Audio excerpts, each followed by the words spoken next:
YCP MP Vijayasai Reddy పార్లమెంట్లో మాట్లాడిన మాటలు అందరినీ ఆశ్చర్యం కలిగిస్తుంది. ఆయన బీజేపీ స్పోక్స్ పర్సన్ మోదీ తొత్త అని. తెలంగాణ కాంగ్రెస్ గవర్నమెంట్ కొద్ది రోజుల్లో 2-3 నెలల్లో పడిపోద్దా? నీవా పడగొట్టేది? దమ్ముందా నీకు? అసలు ఆంధ్రప్రదేశ్లో 2-3 నెలల్లో ఏమవుతుందో ఏం అవ్వబోతుందో మీకు తెలుసా?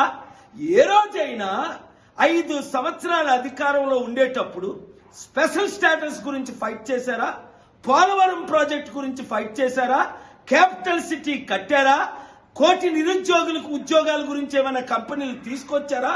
ఆంధ్రుల అభివృద్ధి గురించి మోదీతో గాని బీజేపీతో గాని ఫైట్ చేశారా?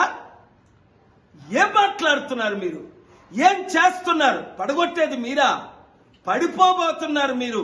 ఒళ్ళు దగ్గర పెట్టుకొని తెలుగు ప్రజల కొరకు ఫైట్ చేయండి. సిద్ధం అట. సిద్ధం దేనికి సిద్ధం? ఓడిపోవడానికి సిద్ధమా? సర్వనాశనం చేయడానికి సిద్ధమా? ఇంకా ఆంధ్రప్రదేశ్ అదానికి అమ్మడానికి సిద్ధమా? స్టీల్ ప్లాంట్ను అమ్మేశారు, ఇంకా ఉన్న భూములన్నీ దోచుకోవడానికి సిద్ధమా? దేనికి సిద్ధం? మీరు మోదీ తొత్తులయ్యారు. మోదీ తొత్తులతో యుద్ధం చేయడానికి మేము సిద్ధం. విశాఖ సిద్ధం. ప్రజాశాంతి పార్టీ సిద్ధం. ఆంధ్రులు తెలుగు ప్రజలు సిద్ధం. కమాన్, ఖబర్దార్, చూసుకుందాం.